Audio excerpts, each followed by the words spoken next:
Welcome in to the Nerds Ruin Sports episode here. We are here, of course. This is officially week 2 of our new season of the Nerds Ruin Sports. So episode 2 of the new season. It is week 2 of the NFL season, week 3 of college football. And I am joined here by my magnificent and spectacular co-host, Anders Pryor.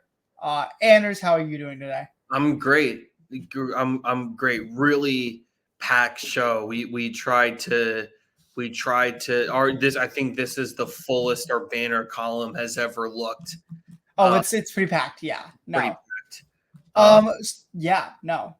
But Anders, how is your life? How's things going up in the East Coast? How's the city? The East Coast is good. We're still getting high 70s, which is it's a little dry, but we're getting high 70s. I think my perfect kind of weather, kind of pocket is honestly is anything between like 67 and 72, and that's what we're kind of averaging out now. And that's probably what we're going to be averaging at up here from now until probably the second week of October, so I'm very, very excited for Anders, pause. Yes. It says we only have been recording for 16 seconds, so give me a second here. Okay. I might have missed that entire entrance. It's just recording for 150 for me. Oh, the message is me. Okay, so I'll just cut that out when we get the editing. But okay, continue, Andrew. Sorry, continue. Okay. No, it's okay. Big apology there for any sort of technical issues. But no, the weather here is a lot better than down in Mesa where it's it has not gone below 100 in 2 months. Yeah. 3 months. It's 106 right now outside. It is September 12th. But I have looked at the weather, and I've been looking at the weather. We got this handled. Next week, we are gonna have 80s as high. So let's go. I'm not gonna be here because I'm gonna be home. Yeah. Just to let you guys know, the next couple of weeks, I will be not in Arizona. So the setup that you see here is not going to be the setup we use. It is not going to be the setup we use, but it will be a really good setup. So, yeah. Anyway, Anders, I want to get this started here immediately. Because we have a lot to cover. So we're going to start off here with a few questions from the college football. We have 4 questions here that we'll be asking. And then we're going to move on to NFL, where we will talk about our overreactions, or week 1 awards kind of thing that we're kind of going to do. We don't really have a name for it, but it's going to be kind of like awards or just superlatives. And then we have some multiple choice questions, and then ending it with, of course, our predictions for week 2. So Anders, starting off here in the college football world, as a Nebraska fan, I'm very happy to say that Nebraska is 2-0 and ranked for the first time in a very long time, ranked number 23. And with that, it came after a win over Colorado in dominating fashion. And with that, I ask, is this Deion Sanders' final year in Colorado? Deion Sanders has looked terrible. To say the least, in his first couple of years. I mean, I was telling Anders, it feels like a decade ago since Deion Sanders showed up, beat TCU in week 1 of last year. Right. And that feels like a decade ago. So, is this Deion Sanders' final year in Colorado? And just what is going on with Colorado? Just this whole thing. Yeah. What are you seeing from Colorado? So you are right. It has not been good. I want to say 2-9 is in the last 11 games. I think you said it how long ago it feels like since he got that TCU win. I think that last year with his first season, because of the big sort of big personality stuff and a lot of the media generation that he was getting because of it, he was able to sort of take those 2 wins, that TCU win and that Nebraska win, and just kind of stretch it for just get a lot of mileage out of it. We're kind of from rhetoric and discourse. And I think that in terms of from a discussion point standpoint, they've benefited a lot from that. And it's like, oh, well, if they just get this right, then they can win 8 games, or their ceiling is winning the Big 12, like before the season. And when I think a lot of people knew, even people that were saying that knew in the very back of their mind that wasn't true, but they wanted to cover their bases because they saw what happened with TCU and they saw what happened with round one of Nebraska. But I do think that this is Deion Sanders' last year. I think that they have 2 right now. They're 1-1. They have, I think, 2 more wins, 2 more games on their season that they could win, maybe 3. Being this Saturday against Colorado State. And I want to just pull up the schedule here because I need to check if these games are home and away. So it's 3. So at Colorado State on Saturday, and then I think home for Cincinnati and at Texas Tech. But those are maybe games that they can win. But all of the other big spots, Kansas State, Arizona, Utah, Kansas, Oklahoma State, I would not be shocked. I think the ceiling for these guys is winning the same number of games as last year. And I do think that this is last year because, number one, I think just the record in terms of his own production will not justify him staying. And I've been very clear about this, that I do think that it is a very big chunk of the pie for the motivations for this is the sort of branding like a family branding exercise, where I do think that Deion and Shedeur are kind of one entity, and he's really just sort of there for the promotion of his 2 guys. And I think that I think that they'll be gone after this year. They're both going to get drafted. And so I think that he therefore really won't really see a purpose of him being there anymore. Because the brand of Colorado is not big enough to justify the kind of changing and sort of fluidity of the circumstances of college football.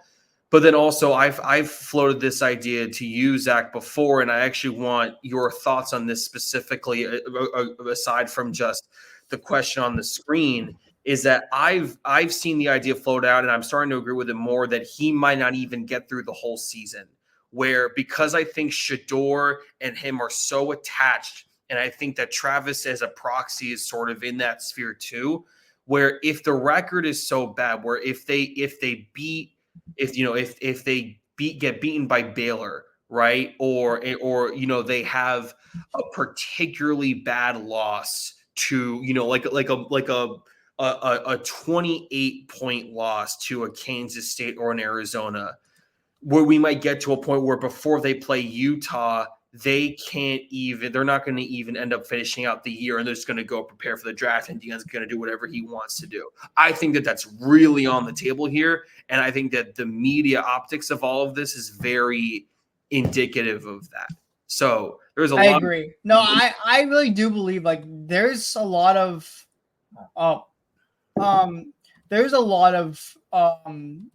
thing with Deion Sanders in the fact that I don't know where he stands in terms of actual coaching philosophy. And also just I don't know where he stands in the actual knowledge of play calls going on in terms of that. I don't know how much he does in terms I feel like his coordinators do a lot of the work. I don't know how much he actually does. But also he's a media guy. That is basically what he's turned this into, right? And we saw this too in our friend group. So we're in a group chat with a club that we were in at Nova. I said, I was hyped when, Deion got destroyed by Nebraska because I'm a Nebraska fan and stuff. And then I was like, everyone here was riding Deion for all of last year.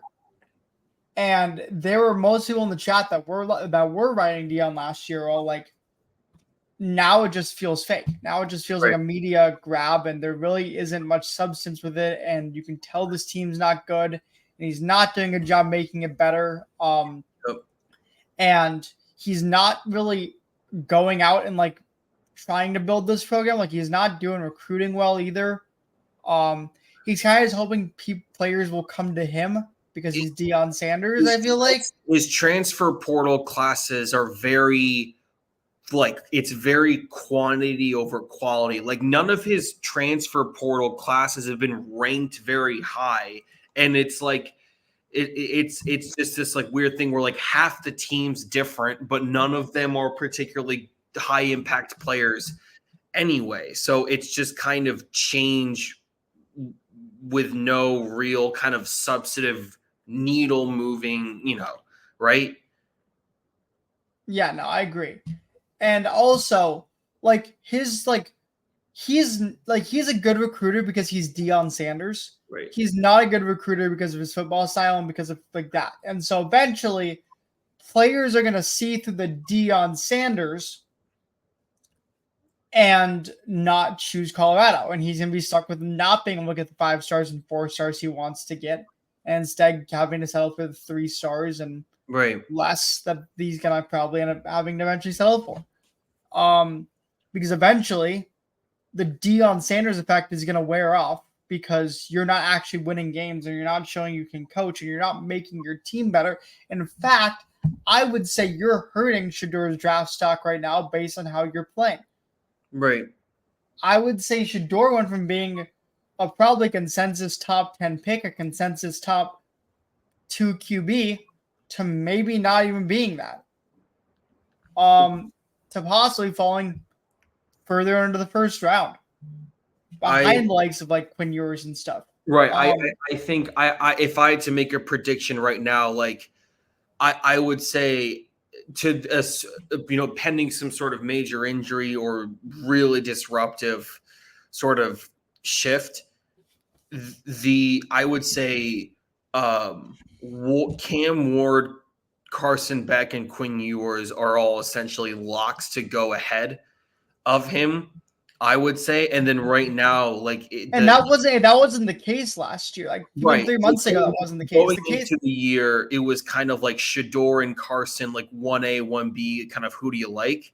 And I thought Quinn Ewers was up there too. I thought Quinn Ewers was one. Quinn Ewers, I think, will go in I think he's always been like a middle. I think he only has room to go up, especially if their offense looks the way they did against Michigan. But now, I mean, it's September 12th. We've only played 2 games, and now Shedor has fallen on the way where it's like, okay, well, is he the QB4? Like he's fighting for the QB4 spot with like Miller Moss, right? Like it's not looking at mocks in the year, like who is going to be, the kind of value guys that are really experienced and have a lot of accolades, but will probably go in like the second round. It's like, is he better than like Jackson Dart? Is he better than like Garrett Nussmeier? Right? Those are real questions that would never have even been like conceptualized. I'm looking at this right here, and I'm looking at the CBS Sports mock draft. Yep. And Shedor's not even a first round pick in this mock draft. He's not even a first round pick. He's actually, they have Cam Ward going 2, Miller Moss going 3, Beck going 6, Carson Beck going 6, Jackson Dart going 14, Nussmeier going 16, and then no other QBs going in the first round. Like those are the 5 QBs that went. So who do you think is the best quarterback in this draft? Not college football, because I think a lot of people would already kind of crown Dylan Raiola in terms of just like upside and like natural ability. But in terms of in this draft, who do you think should be QB1? I think it should probably be Carson Beck. I would probably say. I I just think he's that. But I think Cam Ward definitely has a case for it. And I think by the end of it, Cam Ward, I think, will be in the QB1, I think. Yeah.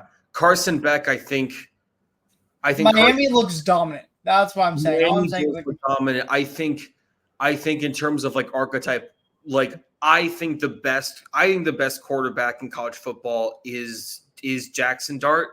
I would say from a draft perspective, I think that Cam Ward will kind of be looked as like the super like an exciting and high upside pick. I think Carson Beck will be viewed as, kind of the sort of safest, highest floor sort of pick. And then I think Jackson Dart, I think appropriately will be looked as sort of the most complete kind of player. I think by the time we get to the end of November, the number one pick conversation will be a 50-50 debate between Cam Ward and Jackson Dart. That's how I would predict it. Okay, I like that. Yeah. Anyway, we spent a lot of time here on Deion, and Colorado isn't good, so I think we're gonna skip. We can move past that now. Yep. Here, and we'll move into probably the biggest news of the college football week and possibly season last week. Notre Dame lost to Northern Illinois as 28.5-point favorites, and it was bad. Like, Notre Dame looked terrible. And so with that, Anders, I want to ask you this, because I think there's a legit question on it now. Is Notre Dame's hope of college football playoff over? The answer, I think, is yes. And there's a couple layers to this. So regardless of why, before even why I think that, I just want to say this. I was seeing things online about how people were upset with the 12 per team playoff format, because it's like, man, like, I don't like the format now, because before in the 4-team format, like, a team would lose to a team like Northern Illinois, and that it would not be a question as to whether or not they could win the whole thing. And with a 12-team format, it is a question. I disagree. I think that, I do think that sort of like room for growth, or that kind of room for error, makes the discussion of who gets into the playoffs kind of more exciting and makes it more kind of universally relevant down the road long term as the season progresses. Regardless of that, though, I still don't think that they can. I think the whole point of this football playoff was perfectly designed for kind of that fringe sort of group of teams, right? Like your Ole Misses, your Penn States, Tennessee, your Tennessees. Exactly. That's who this is tailored for. And where you can have a loss against a Bama or a Georgia or an Ohio State or an Oregon and still be viable. And, in the idea, I've always found the idea that there are only 2 or 3 teams that can compete for a championship to be a little ridiculous. I do, however, think that this one loss is too much to overcome from, because also, I do want to put this out. I'm going to start putting you off, but no, Notre Dame's schedule is not on their side. That's exactly what I was going to say. They've dug themselves into too deep of a hole, and they don't have the tools they need to climb themselves. They have 2 ranked games left. I doubt they're going to have more than that. Louisville, who, if they beat Louisville, wouldn't be that great of a win, in my opinion. Right. Even though Louisville's ranked, and USC. And if it comes down to the final season and Notre Dame's won every game up to USC, and they can beat USC, there would maybe, very slightly be a case for Notre Dame to possibly make it in as a 1-loss team if they beat USC. Because of that, and that's if USC hasn't lost a couple of games at this point and they're no longer like a top 10 team.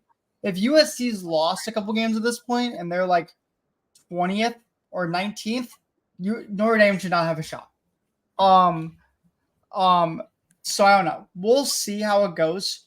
but Notre Dame's season, in my opinion, probably is over. And and it's hard. And I know Josh, our friend Joshua Mold, is not wanting to hear this right now, but this was the loss that's going to end their season. And it was like the one loss they probably and watching it, I'm like, there's a chance Notre Dame loses another one after watching that game. Yeah. After watching that game, I'm like, there's a chance Notre Dame loses another one, which will 100% lose the end of their season because they aren't facing anyone that I think because now there's the legitimate worry of like, okay, we all know this was a fluke, but how much of a fluke was it? And it's difficult because I think metrically this loss is probably worth about 2 or 2.5 losses.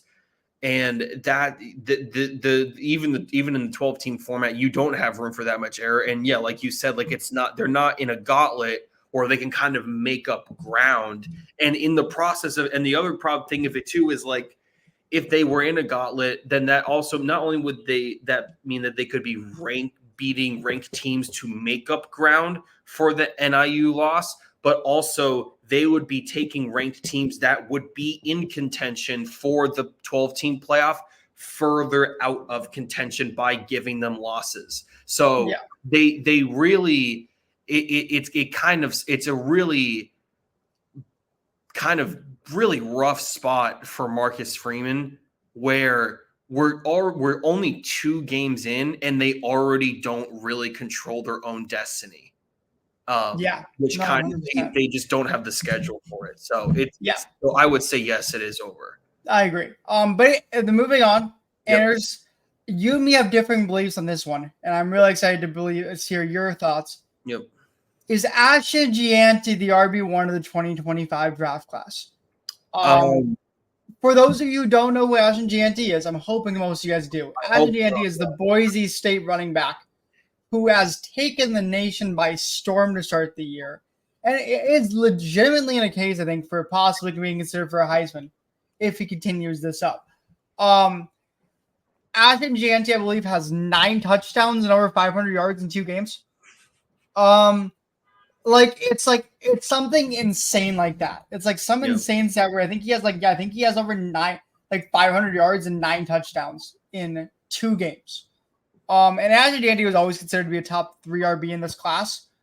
Yep. Does he make the jump to the RB1 here with his early performances, Anders? So this is for people who don't know, just kind of in general. This was viewed in a lot of ways in the time that I've been following college football and NFL football, because you kind of need to know both to have a really kind of full perspective of the NFL draft. And Zach, I don't know if you agree with me on this. This is the strongest running back class that I can recall, where I think there are 4 legitimate running backs who have first round skill level in Ashton Gianti, Ollie Gordon, who I think is still the number 1 running back in the class, Quinshawn Judkins, and Amarian Hampton. Okay. I would agree with you there. I don't Bleav, to me, though, that it is the strongest class we've had or will be the strongest class we have, simply because that 2017 class was crazy. And just the future of all those guys, while looking back at it now, right, with how many names came out of that 2017 draft class, it was incredible. I do think that this is the rare year, I think, where we could see I don't know if it's 2 or 3. I do think we could see multiple running backs go in the first round. No, I agree. I think heck, let's look at this. Let's look. I know that you and I disagree on this. I think Ollie Gordon, he didn't have a super impressive game against Arkansas, only 17 carries for 49 yards and 1 touchdown. But I do think he is more naturally skilled. I think he's more explosive. I think he's a better, just kind of overall, more impressive physical specimen at 6'2" and 225 pounds. That's Yeah. Not Derrick Henry like, but Derrick Henry adjacent. But obviously the raw counting stats today would lead to Gianti. I just think Gianti in this year, if we're just looking at this year, has looked like the better running back. And that's not just like stats. That is overall. I was not impressed by Ollie Gordon in that game versus South Dakota State week 1. I thought South Dakota State was able to stuff him a lot. He had like 2 runs where he got like out of like the second level. Right. And I was not that impressed with like him there, especially versus an FCS program that you expect him to kind of run all over. Yeah. I thought South Dakota State held their ground with him very well, and they kind of targeted him and were able to shut him down pretty good. And so that is why I'm like, and then with Boise State, like they played Oregon and Ashton Gianti ran all over. Like Ashton Gianti, like Oregon's an incredible team. Right. And Ashton Gianti made him look stupid. So I'm gonna go with I do think Ashton Gianti is everyone. I think he's okay. I think in the CBS mock draft he was the only RB going in the first round in the CBS mock draft. The simulator that I use, and I use it a lot. I know Zach uses it a little bit. I know that he also uses the PFF. Are you talking about PFF or the Pro Football Focus? I'm using NFL mock draft database. Oh, that one, yeah. That's the one that I use. I think they nail a lot of stuff. So right now they have 3. If you just went by picks, they would have 3 running backs going in the first round, which is unbelievable. They have Ashton Gianti at 17, Quinshawn Judkins at 29, and Ollie Gordon at 31, with Omarion Hampton at 36. I think there's a real chance that he jumps in through as well. I also love the guys after them. I love Travion Henderson. I love Jaden Ott. I like Nick Singleton. I love Donovan Edwards. Yep. Like there's a bunch of RB names I love in this draft class. Devin Neal, Trevor Etienne, who I know a lot of people have been on for a while. Because he's Travis Etienne's brother. That's right, yeah. The main reason. There's a real chance. I think it's in the range of outcomes that we have 4 first-round running backs this year, which is crazy. But I still think it'll be Ollie. I think Ollie Gordon is the best. At least to me is the most talented. But I think the case for Gianti being the RB1 in the draft. Here's the thing, though. Gianti continues at the pace he's on right now. Physical stats are going to be a really big tell here. Yeah. If he continues doing what he's doing and continues putting up numbers we've never seen before, he will be the RB1. Yeah. Anyway, let's move on here to the last question of College Football, which is, what top 10 team are you most worried about? And for me, it's very simple. It's Oregon. Although I would like to give an honorable mention to Penn State. But I'm going to go Oregon here. 2 weeks in a row, Oregon has looked bad. They should have lost probably week 1 to they shouldn't have lost. They only won by 10 points to Idaho, and Idaho was in that game for a very long time. And they should have probably lost to Boise State. Which is crazy that that's even a case. But actually, you can hear on all of them. Their defense looks rough. And allowing 34 points to a Boise State team isn't what you want, especially in a Big Ten conference that you kind of need to have a really big defense to kind of compete in the Big Ten. Your defense has to be top notch. Yeah. That's worrying. So I'm going to go with Oregon here. Although Penn State should have lost to Bowling Green State, and I think Penn State is a fraud. I always will stand by that. Mm-hmm. But Anders, thoughts? So I am actually going to go with Penn State here. I think for me, and that comes down to 2 things. Number one, I think that Dane Lanning is better than James Franklin. I feel like to me, like I just feel like he's already just in the kind of culture and standard that he's built at Oregon, and sort of his management of stuff, his approach to stuff there, and like how their defensive personnel and the quality there is just shot through the roof. I feel like I just trust him more on that end. I think James Franklin has sort of just gotten by in terms of the standards of what the blue chip Big Ten kind of programs are supposed to produce in terms of quality wins. And also, the other thing too is I feel like I know exactly what I'm getting with Dillon Gabriel. I trust him to continue to progress, not even progress, but kind of just unveil himself in an Oregon uniform. And I think that he's better than Drew Aller in a vacuum.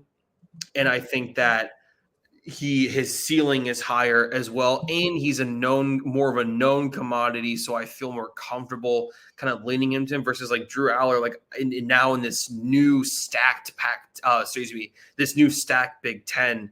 I just, there's a lot of unknowns there. So I think because of coaching and quarterback play, I do worry about Penn State, who we already give so much, I think, appropriate flack for coming into some close contact, with some, not so great wins against the lesser half of the Big Ten.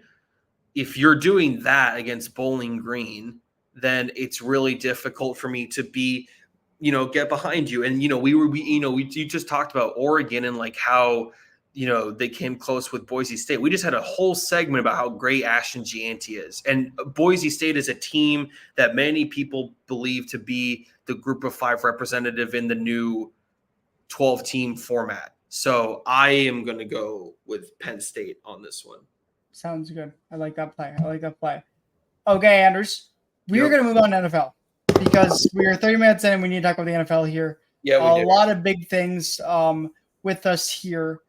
We're going to start off with week 1 overreactions. Yep. And obviously there are a lot because there's every year in the week 1, we get a ton of overreactions, people being absolutely worried about what they see in week 1. And obviously it's a long season. So we're going to start off with to me, what seems like the biggest overreaction of all of it. And that is Caleb Williams is a bust. Anders, thoughts? No, he's not. Yeah, I don't know. Like it's difficult.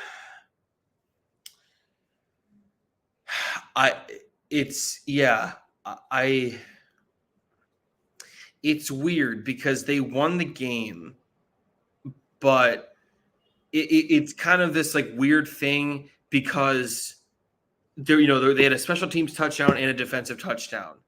And no offensive touchdowns. But it's like weird because I feel like if they didn't get those touchdowns, then they get the loss on top of it. So you don't even have that to defend him. But then because they got the touchdowns, then the narrative is, oh, they bailed him out. So he kind of loses either way. Now he had a bad game, but no, bad game is an understatement for what that game was. Yeah. That was an atrocious performance by Caleb Williams. Well, okay, like, do you? Well, I'll chalk it up to you. I'm very clear. He's my pick for offensive rookie. Do you think he's a bust, Zach?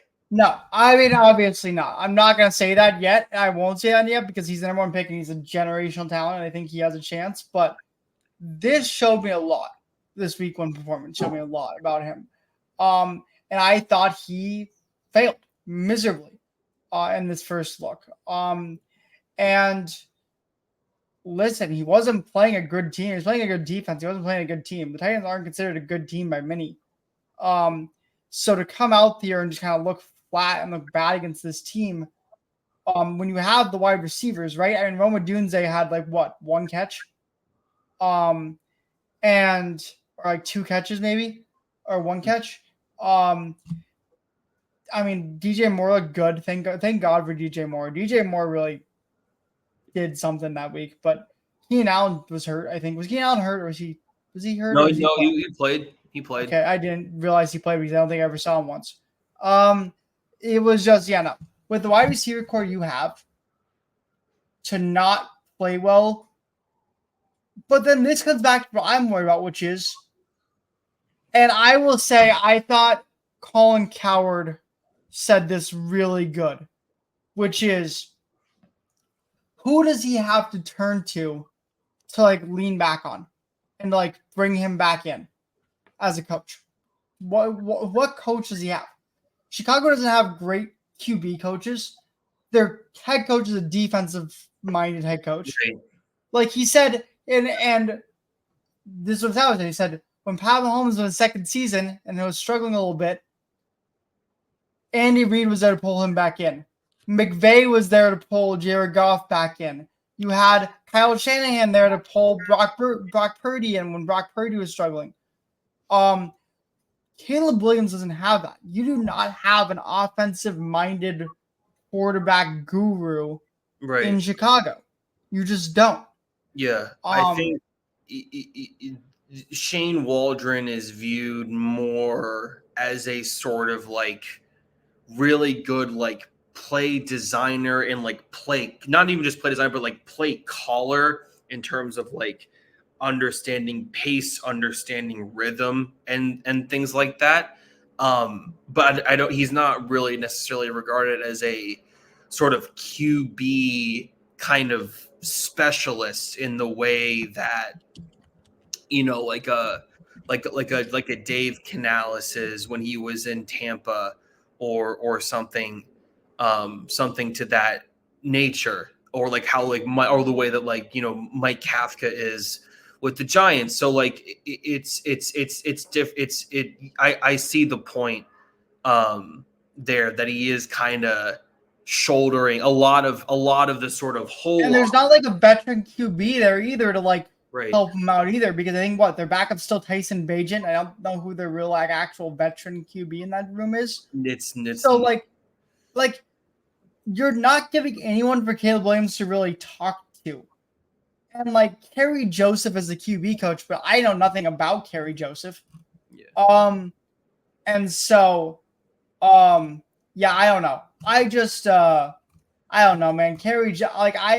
I don't know. I don't know if Caleb Williams has anyone to turn to right now. No one really talked about it because you obviously can't talk to Matt Eberflus about it. Matt Eberflus doesn't know how to work with QBs, as we've seen in his prior 4 years.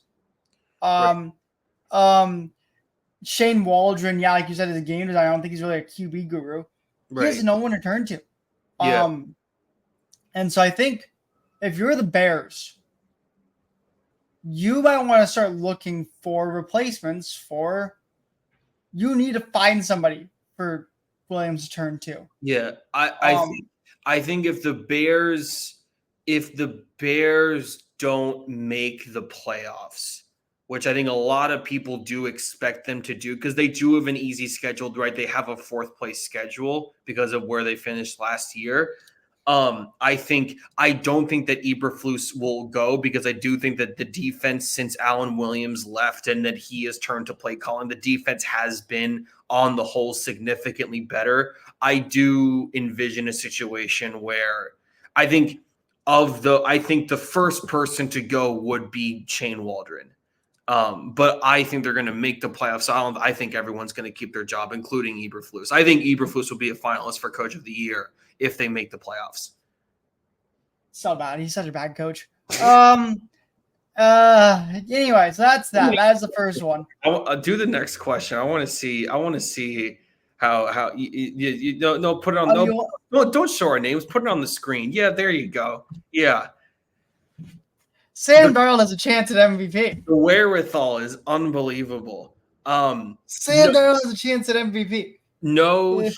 No, he doesn't, because in my opinion, if the Vikings overperform, then I think the majority of the credit will go to Kevin O'Connell. I think if the Vikings make the playoffs, Kevin O'Connell will probably win Coach of the Year. I don't think that him and Sam can get – I think that Sam, maybe you could envision a situation where Sam gets like comeback player of the year, but I do think that if the Vikings overperform as a whole, and obviously Sam Darnold's production will be kind of have a linear relationship to that, I think Kevin O'Connell will be the first in line to get the bulk of the credit. So could he win Coach of the Year if Sam Darnold gets it right? Yes. I think it's kind of a weird situation where I think Kevin O'Connell will get more credit. And you're a Vikings fan, so you tell me. No, you're 100% right. And I'm gonna be honest. I'm giving all credit to Kevin O'Connell anyway. Yeah. It's like Kevin O'Connell is that guy when it comes to QBs, man. I think he's like, hey, if Kevin O'Connell was the Bears head coach right now, I think Caleb Williams would already be the number 1 QB in football. And it wouldn't be close. But no, they have Matt Eberflus, who's the worst head coach in football. Yeah, there we go. I said it. The worst head coach in football. Matt Eberflus is terrible. Thank you very much. Oh my god. I fully dislike Matt Eberflus. I'm almost a bit. We literally have a worse head coach in week 1 slide later in the show, and Matt Eberflus isn't on it. Yeah, well, he is it goes Daniel Jones, Matt Eberflus. Some people I hate more in the NFL. There we go. So anyway, yeah, Sam Darnold. I agree though. Kevin O'Connell is going to get majority of the credit. It's not really a question in my eyes. Right. Although I will say though, Sam Darnold had an incredible week 1. Was it just because he's playing a terrible Giant secondary? Maybe. But was it still awesome to watch? Absolutely. And he will now have a tougher competition when he faces the Niners this week here coming up. So we'll see if he can keep it up. Next one, Anders. Yep. There is no hope left for Bryce Young. Unfortunately, yeah. And I kind of thought about that last year. He was my, I think, QB 3 in that class. I think I had it as Stroud, Richardson, Bryce Young, Will Levis. That was my kind of ranking. Isn't there another one there? Did we miss one in that group? Wasn't there one between? No. I thought there was one between Richardson and Levis. Was there not a QB in between that? Believe so. I might be wrong there. I don't know. I'm gonna look it up because I felt like there was another one that we're missing, but I can't remember why I think that. Go ahead and continue. I thought it was you're right. I'm an idiot. I'm right. You're an idiot. It was Anthony Richardson, and then there was not another QB taken until Will Levis was taken in the second round because we all thought Will Levis was going to keep going, and he never went. Right, but he's not like. Just say it a lot of it is there's no hope left for Bryce Young. A lot of that is with the Panthers, and a lot of that is with David Tepper, and I acknowledge that. A lot of that is also because I don't think he was that good to begin with. I thought he's small, and usually if you're small, you need to be either super bulky or super twitchy to kind of supplement it. He's neither of those things. He's not overly muscular. He's not twitchy. He's not overly agile. He's not overly athletic. And he's not he's overthrowing open guys. Like if you look at that Saints game, I rewatched it earlier today. He's overthrowing guys that are running in routes and shallow posts. He's overthrowing guys that are over their head. A lot of it is that he's missing some simple stuff. And I trust Dave Canales to scheme open the receivers. But if you look at the tape, it's worse than the box score. Some of these are really bad throws. And you can say it's a situation all you want. We just talked about him. Sam Darnold. I don't think Bryce Young could have put, even against the Giants' awful defense and with all the great field position that Daniel Jones was giving them, I don't think Bryce Young could have put up the numbers that Sam Darnold did. No way. And it's not like the Vikings have an incredibly super deep receiving core and an elite offensive line, but that's fair. Well, you have you have a great receiver, but a lot of it is okay. I'll ask you this, Zach, if the Giants defense, if Bryce Young was on the Vikings and like Justin Jefferson was taken away as like the read one, like would you trust Bryce Young to like go through the road and like you wouldn't. Well, maybe with the full offseason work, like I really do think Kevin O'Connell has that ability to like work with QBs like that, but I agree. I think Bryce Young it's very hard for me to agree with Bryce Young. Answer, there's no hope left, but in my personal opinion, there wasn't much hope to begin with. I know that I had hope. I was gonna say, I know you have been a little higher on him than I have, so I'm curious what you think. It hurts. I agree, though. I was hoping to see David Canales going to come in and immediately kind of take a step with Bryce Young, and I don't think that's happened. I think Bryce Young looks worse than he did last year. And I don't think there's any value in the Panthers' offense right now. I think Deontay Johnson. I think it's really bad, and unfortunately, it means the Panthers are probably going to take a QB here first overall again, and You're going to have to hope that Dave Canales knows what he's doing when it comes to that. Right. He's got to know what guy he wants pretty quickly. But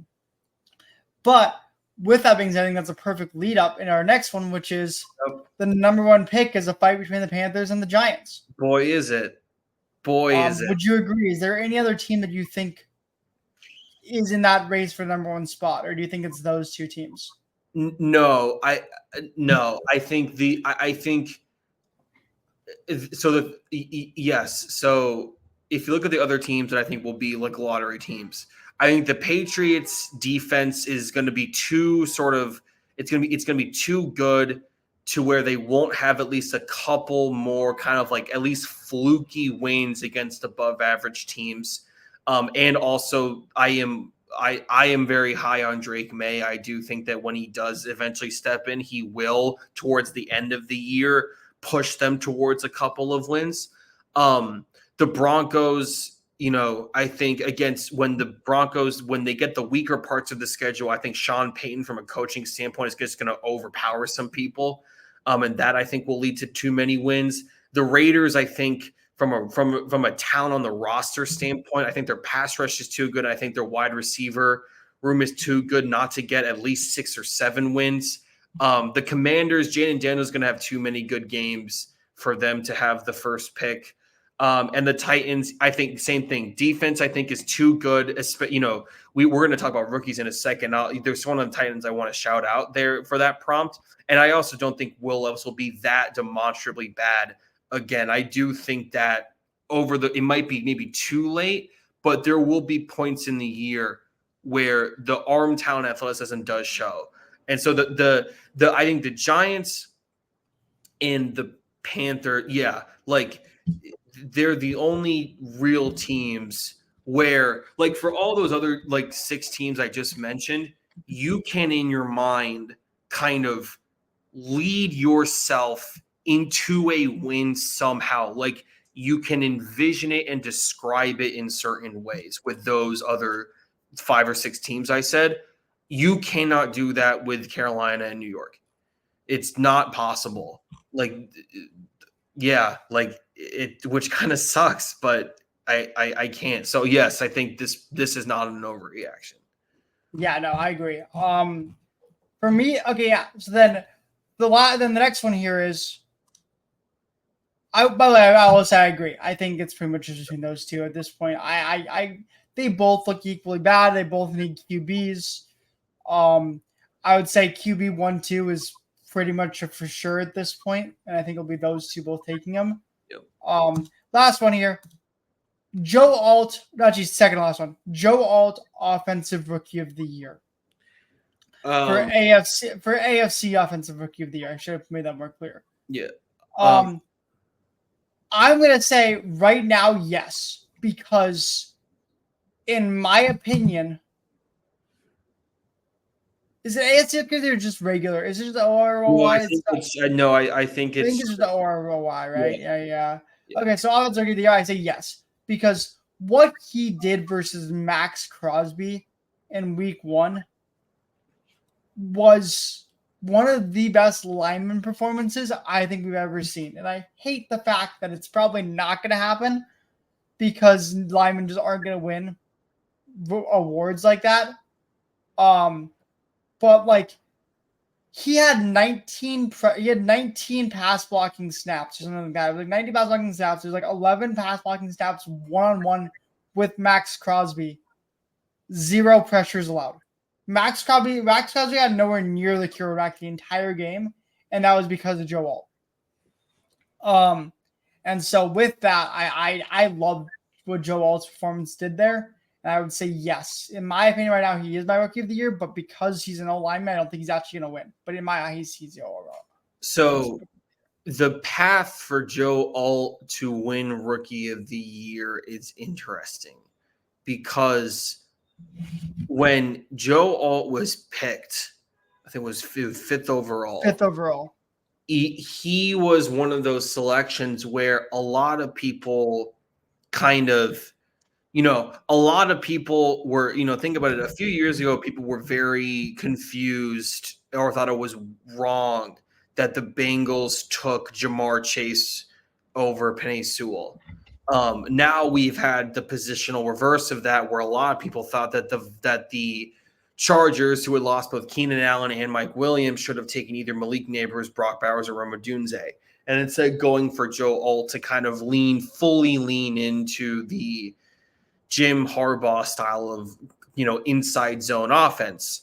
Alt fits that perfectly. And so if he does great, then it's going to be this front office is just really smart. So he kind of deserves it on that end. And then also I think, he's going to be, I'm going to make this prediction now. Joe Alt is going to be the sort of like analytics nerds sort of pick for rookie of the year, like guys like you and me who do shows like this where we try to incorporate advanced information and cogent stuff into our takes whenever we can. A lot of that community is going to pick him, and I think that someone like Caleb Williams or Marvin Harrison is going to have a really good season, but maybe not the hyper elite season that we thought they would be just from a counting stats standpoint. But positionally, one of them is still going to win it. And I think that's going to upset a lot of people, especially if the Chargers make the playoffs. I don't think they will, which is part of why I still feel confident in my Caleb pick. But if they do, then that analytics community is going to come out in big support for Joe Alt. And if he doesn't win it, then there's going to be a lot of kind of, flashy player bias discourse, I think, when we come. Yeah, 100%. To our last one, Anders, we'll make this quick because it's a pretty Anders topic here. Yeah. The Jets will finish with a worse record than 2023. Nope. That's easy. No, easy. They won't. No. Had to set the record. No, I predicted 10-7 before the year started, and I'm still holding to that. Okay, there we go. There you go. I don't have an option on that either. I think it's nice and quick. I think Aaron Rodgers is washed though. Just kidding. Okay, Anders. Now we're gonna move on to like a little superlatives awards that we're gonna give out. Starting with a similar topic we just had, rookies that impressed. And I think I know who you're gonna say by who I think you said there's a certain player I think you're gonna mention. I think I know who that is. So I'm gonna let you start. Well, I decided between the two players that I'm deciding in. So go ahead. So the one that I wanted to shout out, and it kind of sucks because the team that he plays for lost. But I'll give it to two people. I'll stick to one. Just one. Just do one. T'Vondre Sweat on the Titans. Yep. He was just on, fringe first rounder, fell a little bit because of some personal stuff. Unbelievable. I think him and Jeffrey Simmons were great together. I think the two of them are going to be the nucleus of that front seven. And I think the Titans defense, which has historically been good over the last 5 years, I think will repeat a lot of the same kind of run stopping numbers that they have in the past. Is that what you're going to say? I was not going to say D'Andre. Well, I was. Well, I was one of my guys I was thinking of. But I'm going to go with a more flashy pick because I think it's more fun to talk about flashy picks. I'm going to go Xavier Worthy. I mean, just a fast receiver for Mahomes is so unfair. Can we not let that happen? Why? I don't know, man. Why did you go to him?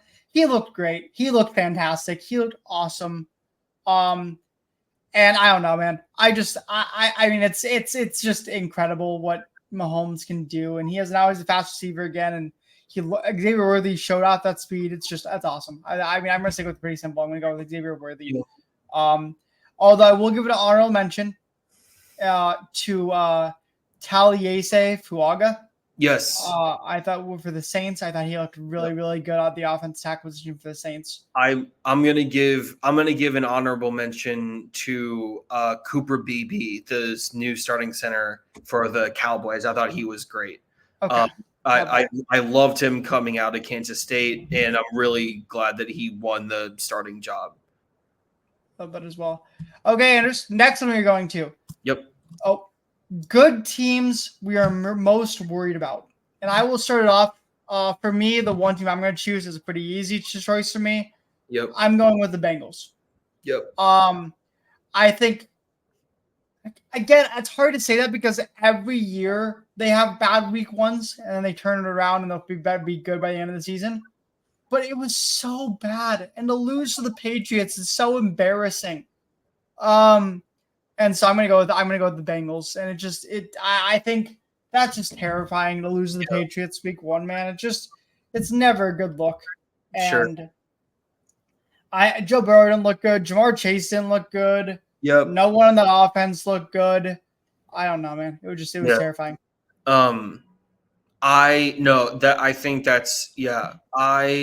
My pick is I'm gonna pick a team that won. Actually, I'm gonna go with the Bills.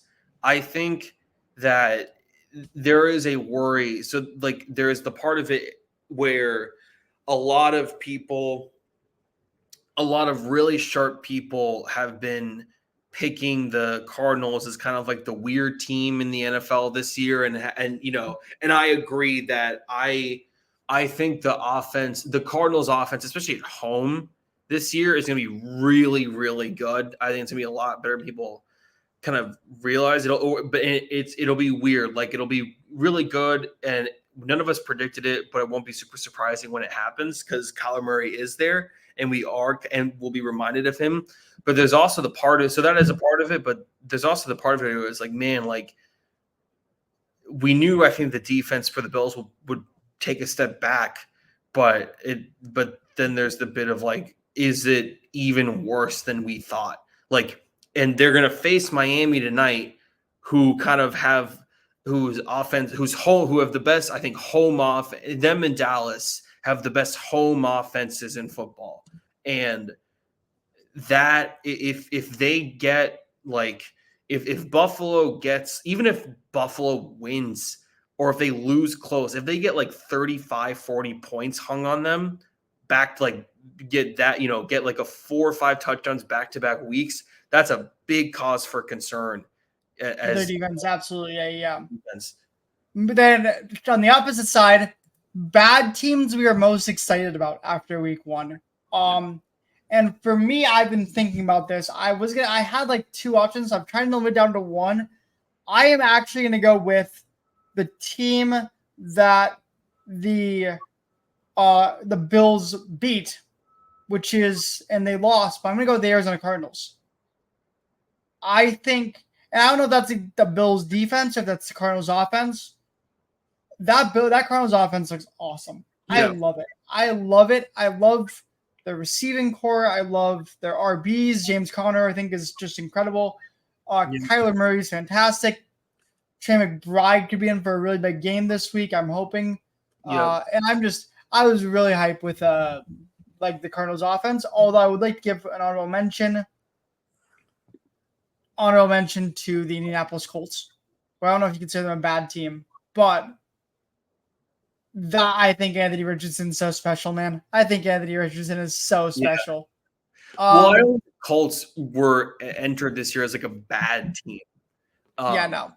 But so my pick is also the Cardinals. Yeah, the offense looked really complete. And I kind of liked, I for my fantasy team, it was not great what Marvin Harrison kind of did, or rather didn't do. But I liked how Kyler kind of peppered the ball in different places. I thought the run game looked really effective too. James Conner, I feel like, picked up right where he left off. I thought Trey Benson, who, I think you and I both really loved when he got drafted, and then he got, some not great reports coming out of camp. He looked absolutely fantastic.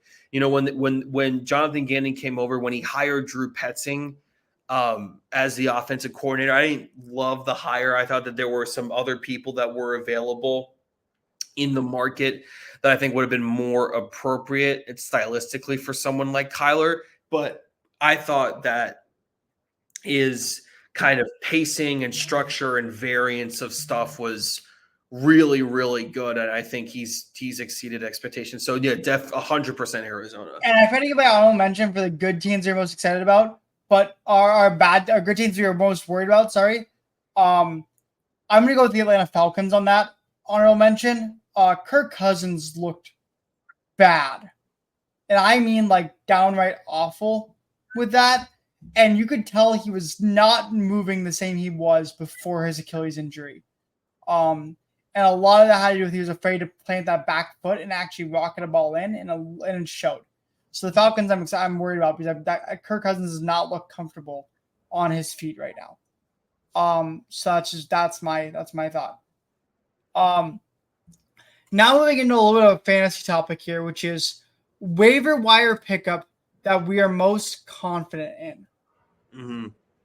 Or in this case, also, I think we can also ask it like waiver wire pickup that we are trying to get in every league. Yep. Anders, who is that for you? So my answer was going to be, Luke Schoonmaker, the backup tight end for Dallas, although it does look like Jake Ferguson is going to be playing. So I have hesitated on that. I would say, and I know that Michael Wilson got a touchdown, and I know that Michael Wilson sort of was a trendy fantasy pick that everyone started liking, so it didn't become as trendy. But Greg Dortch looked like he was really authentically incorporated into the entire offensive game plan from start to finish. And just looking at the way that he was used. If you're in like a 12 or 14 person league and Michael Wilson is not available, or Trey McBride is not available, but you still want a piece of that Cardinals offense, if you liked what you saw, I think Greg Dortch is a great pickup. Yeah. For me, I'm going with Tyler. I think it's Tyler Johnson. I think it is. Tyler Johnson, the Rams wide receiver. Mm-hmm. I have picked up in almost every league, or I've tried to pick him up in almost every league, basically. Just because with Puka hurt, he took the reins there as that wide receiver 2-ish, and he looked great. And I just think that Rams offense is always just a good spread around offense. If you can get a piece of it, I think Tyler Johnson has turned into that. I'm excited about Tyler Johnson while Puka's out specifically. Although I will give an honorable mention, because I have picked up in almost every league at this point too. Devon Vele, the Broncos wide receiver, Devon Vele, 11 targets, 9 catches in his first game, in his first ever game, is exciting. I'm just gonna say it's exciting. And I don't know. And they were all short catches too, which I think is gonna be how Peyton kind of runs the thing anyway. So I could see Devon Vele being like a 6 to 7 catch a game guy, but like maybe not that many yards, a 6 to 7 catch a game guy, and he's gonna get a few touchdowns with that. So I'm gonna go Devon Vele. This guy I'm very confident in. Yep. Now we're on to the opposite one, which is waiver wire pickups that we are avoiding, Anders. Or guys that are like expecting that everyone's kind of rushing towards, that you were like, I don't need to worry about it. We'll let somebody else take them, basically. Yeah, I would maybe.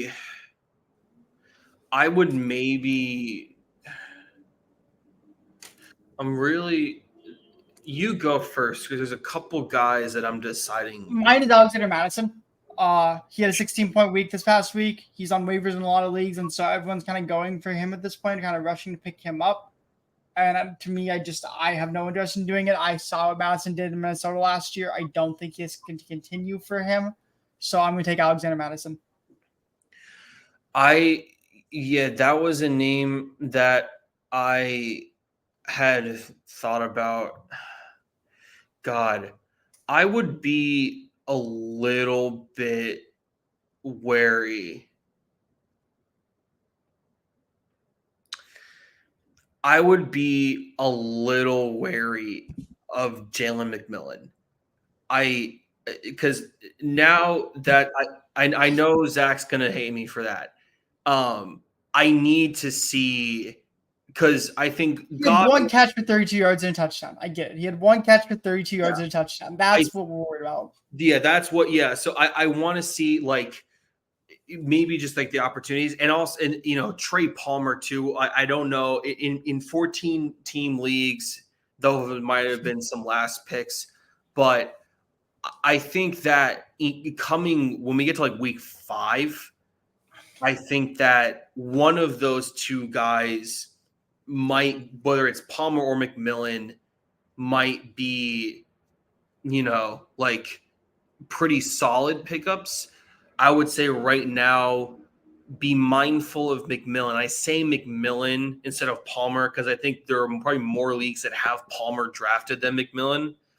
But so by week 5, this might be a different conversation. But yeah, don't let the week 1 touchdown grab for the rookie let you get too excited. Thoughts on another popular waiver wire pickup for a lot of people? Yep. Allen Lazard is a popular pickup this week for waiver wires because of his massive week last week. And as a Jets fan, you know this. Yep. Thoughts on him?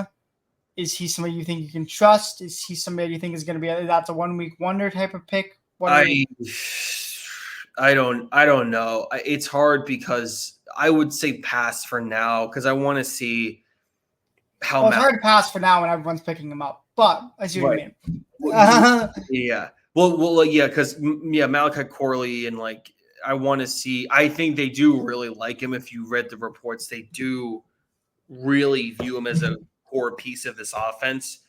But I too much from last year in terms of the lack of usage. I want to just see.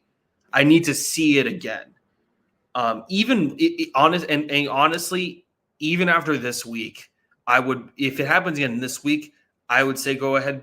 He's a fine pickup because then if it happens twice in a row, that means it's clearly an intentional connection with Rodgers. Yeah. Just because of their history. 100%. So, yeah. I like that. Okay, perfect. Okay. Now we get into a really fun segment I'm excited about. Yeah. Our multiple choice segment, which is very simple. I'm going to ask a question. I'm going to give you the 2 options that we decided on. Yep. And you can pick one. Very quickly, so this is the one. It's a Xander's idea, and I love it. Yep. 1 second. 1 quick second before we start this. As I get the TV set for Texas State and Arizona State.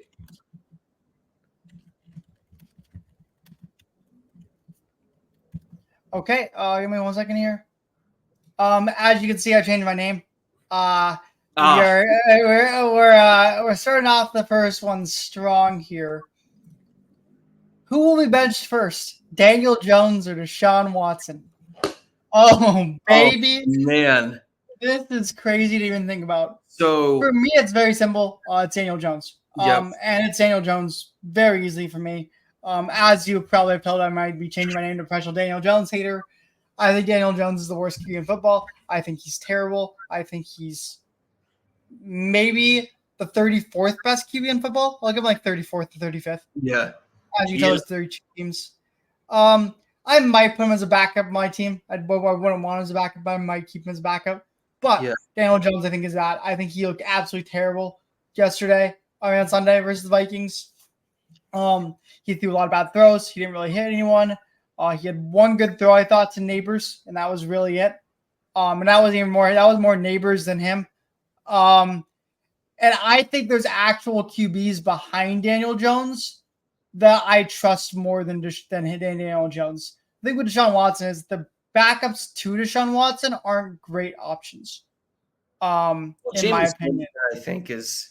Oh yeah, Jameis Winston's. I guess that's fair. Honestly, no, I'm not even kidding you. Like if you combine the Giants, entirety of the Giants quarterback room and the entirety of the Browns quarterback room, Jameis Winston might be the best quarterback. I think it's a real conversation. There's a legit conversation. I agree with you with Daniel Jones because to me, I think it's been made incredibly clear now that he is not a part of the future of the Giants. And so to me, there's no reason to play him. I also think that it makes sense to bench him because Daniel Jones, he has a clause in his contract where $28 million of his contract becomes guaranteed if he gets injured. And so they are incentivized to keep him healthy and he can't get hurt if he doesn't play. So that's, I think, a part of it. Also for Deshaun. And some of the specifics of these numbers and some of the optics of it might be a little off, so you can correct me on this.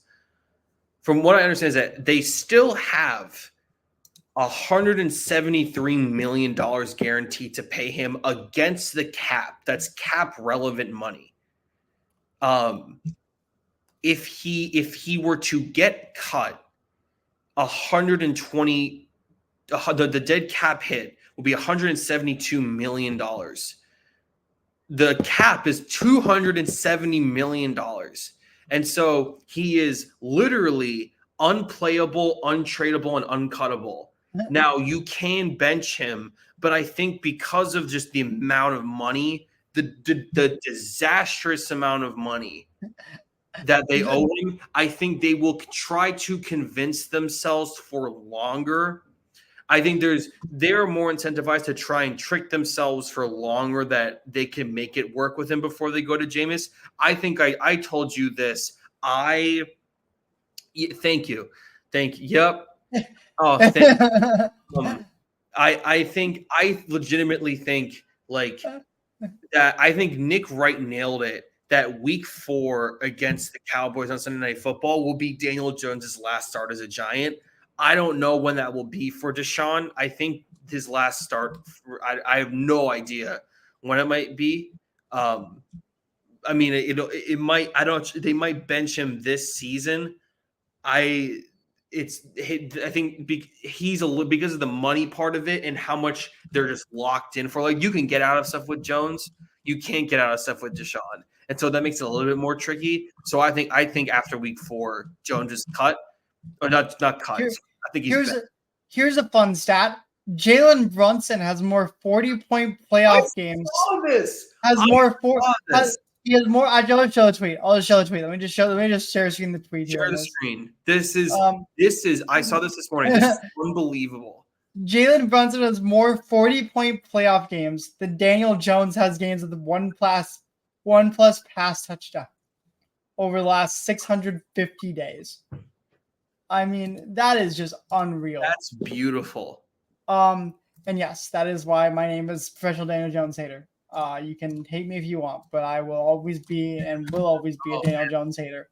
So now we go to the next question, which is the more worrying rookie debut. Anders, there were a lot of bad rookie debuts I thought this past week, but none worse than these 3 guys. Who was the most worrying to you, Anders? Was it Caleb Williams? Was it Marvin Harrison Jr. or was it Bo Nix? So to me, it's Bo Nix for 2 reasons. One, I think he's the least talented football player, regardless of position of these 3 guys. And so I do think that there are very legitimate and easy paths to kind of see for Williams and for Harrison to kind of regain themselves a little bit. For Nix obviously didn't play the worst. I thought he may have played the best. But the problem here, I think, is the Knicks situation is really tough because there is a really clear, that we've seen a lot now, kind of formula for trying to compete for a Super Bowl, which is you have a rookie quarterback who's dirt cheap and you just funnel talent onto the roster. Because of the Russell Wilson dead cap hit, which I think this year is like I want to say I think it's 75 million. I think they tried to work it out where it's 75 million 1 year and then like 22 the other year, or those numbers are very loose. It's something in that vicinity. But because he has such a hard dead cap hit, you can't really surround Knicks with as much talent as if you didn't have all that Russell Wilson dead cap. Here's a video. I'm gonna share screen again on this. Here's a video of the 3 Bo Nix throws that I want to take a look at here, which are the 3 throws that I thought he made that should have been intercepted but weren't. Right.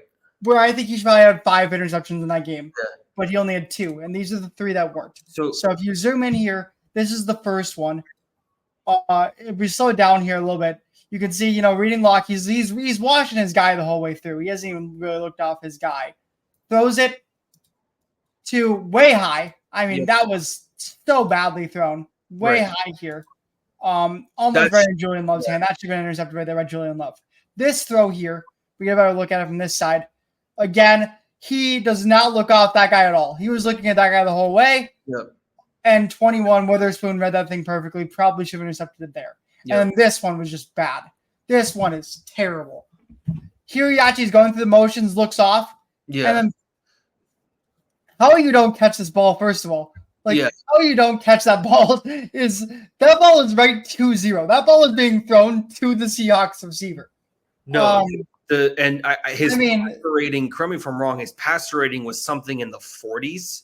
I think it was 43.4 or something. And then there's another one I want to watch here. This is this one. This play here. It's his last interception he made. Was one of the worst throws. This is the one right here. So if you watch the play through. Yeah, this is really bad. Scrambles to his right. He has no one open. And so instead of throwing the check down and throwing it away, he throws it to, if you go to, where is it? It's right here, right? Or no, it's like back here. He throws it to 14, Cortland Sutton, who is being triple covered. And instead of throwing like a high ball and giving Sutton a chance to really maybe make a play on it, he throws a line drive. Which, how is Sutton supposed to catch a line drive here?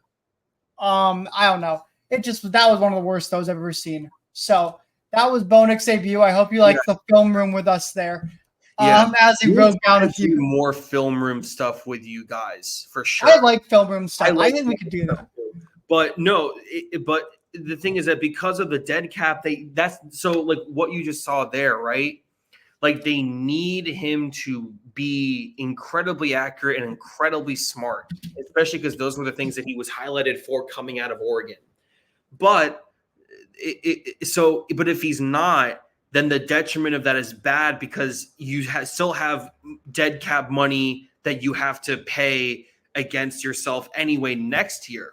So to have any kind of success at being in the wild card this season, he needs to be the best quarterback in the class, or because of how good we think Cam's going to be, he needs to be the second.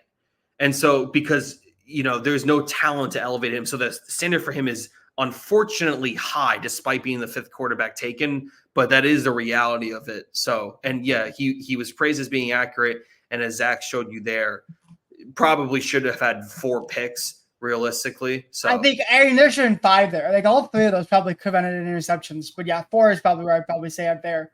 Yeah. And I'm gonna say here, I was gonna go Caleb Williams here, but I think I'm gonna stick with Bo Nix. But I'm actually gonna go Caleb Williams to just like play a little bit off of it. Sure. I think what Caleb Williams did in that game was terrible. Like he never looked good. And it just was bad. And I mean, he was throwing off back foot.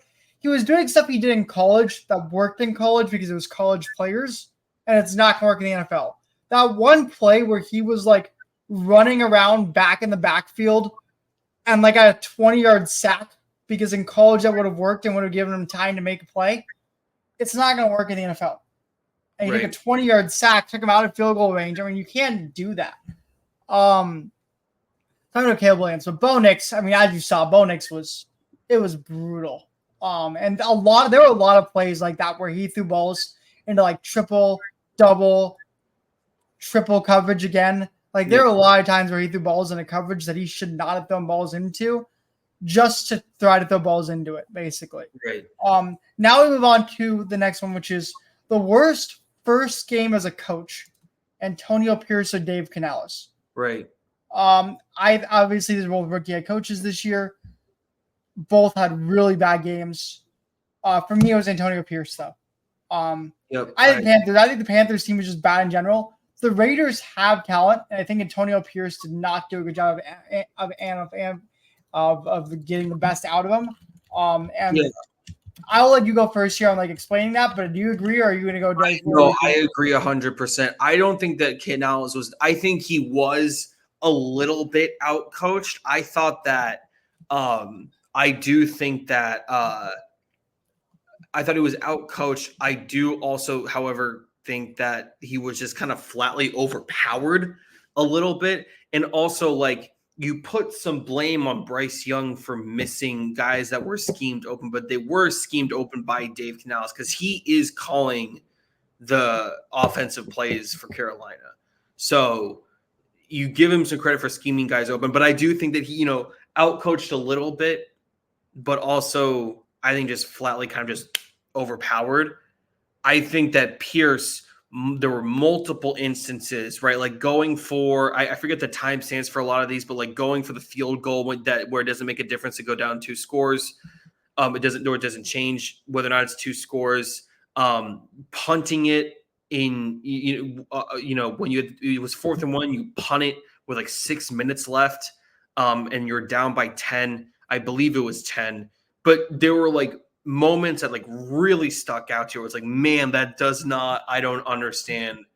Like just coaching. Like, I don't even think he was out coached necessarily. I just thought that he was kind of like he got in his own way. I just think in a vacuum, he made some bad management decisions. So I'll say him. Yeah. Is there any other like first year coaches that you wanted to bring into this at all? Or was it just those two, do you think? I don't Bleav so. I don't think that, I think that for Tennessee, I thought a lot of that loss I would put mostly on Will Levis. I don't think that Brian Callahan necessarily did anything egregiously wrong. Obviously, Gerard Mayo, I thought did a great job. Mike McDonald was a little bit disappointing there, I thought, but his defense performed really well, so I can't really. His side of the ball looks great, which is what you want. So I think they'll be fine. Yeah, no, I agree. So that was that. That was our last one. And finally, our final question of the show before we go into our week 2 predictions. Anders, you and me are both broadcasters. We both have been in broadcasting and both love media and sports media. And so it's only right to talk about one last sports broadcasting thing, which is Tom Brady made his debut in the booth against broadcasting the Cowboys Browns game. Did you get a chance to listen to Tom Brady at all, to watch Tom Brady at all? What were your thoughts on Tom Brady? I did. I had Red Zone on. That's what I always do, regardless of who's playing. And then towards the end, when the Raiders game was wrapped up and when the Seahawks game was iced, I just tuned into the Dallas and Cleveland game just to see. I had some fantasy implications for that game too. I had Jerome Ford, who got a nice little garbage time touchdown there for me, which was nice. But there were a couple things. His voice is a little higher, which I think is fine. My voice is a little bit higher. I think there's this misconception that you kind of have to have this like deep sort of. My voice is very high. We both have voices, and if it is higher, you have to have a lot of viscery to it, kind of like how like Greg Olsen does. But so I thought, I don't hold that against him. I thought that he was a little flat. He sounded a little flat. Didn't kind of the rhythm, not even like rep rhythm, but just like kind of like the optics of some stuff with him and Burkhardt felt a little strange. And just kind of moments towards the end of the game where there's, there's this idea that, you and I know, Zach, like for broadcasting, when a game's happening. You kind of just you stay silent just to let the moment breathe and let the moment kind of happen. Some awkwardness towards the end of the game, kind of trying to close the game out between the two of them. Just like 10 minutes of silence that really didn't need to be there. So that wasn't great. And then also for Tom, I thought that I was sort of expecting this like Tony Romo adjacent sort of kind of explanation of stuff in terms of reading like coverages or trying to analyze protections before they actually unfold, or kind of, in a play, like after a play happens, like analyzing what the reads are. Like if a quarterback goes to their third read, this was the first read, this was the second read, and this was what the reading was dependent on, and like that kind of stuff. Because I'm a huge nerd for that stuff. Zach and I, like you and I are huge like offensive philosophy kind of quarterback approach. Yeah, 100%. And I was I was really itching for that, and because I was kind of let down by a lack of that. So yeah, not awful, but kind of benign and not very underwhelming. That's fair. I truthfully on you guys, I didn't get a chance to watch it. I was not able to watch the Cowboys game. I was watching. My roommate's a Broncos fan, and we had to use my computer to stream the Broncos game, so I was not able to watch the Dallas Cowboys game at all. I watched the Broncos game instead. So I'm not going to watch it. I've heard mixed reactions. I've heard a lot of people kind of disappointed with how it went. But he has time to grow. We'll see if it changes, but I've heard mixed reactions for sure. Now, Anders, we get to the most fun part of this entire show, Anders. Oh, here we go. Week 2 predictions. As we are 45 minutes away from the start of week 2. Nope. We got our week 2 predictions. And Anders, you have the document, right? You have the document ready. You don't happen to have if you it's fine if you don't. We're not really planning ahead. You don't happen to have the record of us. I do not know, but we will make. I will for next week's episode. We will make sure that these are tallied and make sure that these are actually so that way we can have an established sort of record. Record, and we have also not forgot a punishment because we were a little bit busy this last week, so we didn't actually get time to discuss punishment, reward, whatever we're going to do for the winner and loser of this thing. We're going to – all right, Zach, you give the schedule. I'm going to rapid fire through these. I got the schedule. Bills, Dolphins, Anders. Dolphins. I'm taking Bills. Bills, okay. Raiders, Ravens. Oh, yeah, Ravens. Chargers, Panthers. Chargers. Saints, Cowboys. I'll let you go first on that one. I am going to go. I'm going to go with the Cowboys. I am a big fan of that. Although Saints plus 6.5, I think is really sharp. I'm taking Cowboys too. Yeah. Buccaneers, Lions. I'm going Lions. I'm gonna go Buccaneers. Actually, I actually think I like the. I think the defensive coaching of Todd Bowles will be able to overcome the secondary a little bit. And I also think that whether they add McMillan to go along with Palmer, Godwin, and Evans, I do think that there's still some work that does need to be done on the Lions defense, and I think the Bucs offensive line looks much better than last year. So I'll go Colts, Packers, no Jordan Love. Give me the Colts. I'm going to go Colts too. I probably would have taken the Colts anyway. I think I would have too. That's the thing. I think I would have taken too, but now without Jordan Love, I'm definitely taking the Colts. 100%. Browns at Jaguars. I'm going to go Jaguars. Tough. I think Browns look really bad. I'm going to go Jags as well. Yeah. Niners at Vikings. This hurts. I'm taking the Niners. It hurts. It hurts. Niners too. Although again, this is like the same thing with the Saints, where I think it's plus 7 flat. That side for the Vikings, I do like a lot. I want us to win so bad. But I can't pick us because I do have to be unbiased. But that's fine. Seahawks, Patriots. Give me the Seahawks. I don't think Patriots win 2 in a row here. I am going to take the Patriots. Wow. Okay. I'm gonna take the Patriots. I think the front four for the Seahawks is a little overvalued. I don't think they're going to throw the ball a ton, and so I think that dangerous secondary will be a little bit minimized. So I'm gonna take the Patriots in like a 17-14 game. Jets at Titans. Jets.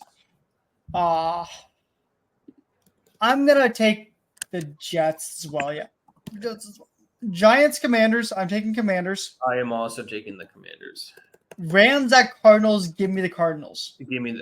Yep. I am with you there. Steelers at Broncos. I'm taking the Broncos. I'm gonna take the Steelers. I'm taking a little upset there. I think Broncos do win. Bengals at Chiefs. Bengals week 2 are terrible. I'm gonna take Chiefs. Yeah, I'm gonna yeah, the slow start thing in the metrics for it. It's really bad for week 1, but it's also pretty bad for week 1 and 2. So Bears at Texans. I mean, oh my lord, what a game that's gonna freaking be. Yeah, I know. But I don't think Caleb Williams is there yet. I'm gonna take CJ Stroud and the Texans. I think Caleb Williams looks significantly better. I do think that, and I think it's 6.5 for the Bears. I like that side of the spread, but I'm going to take the Texans to win. And then Falcons at Eagles.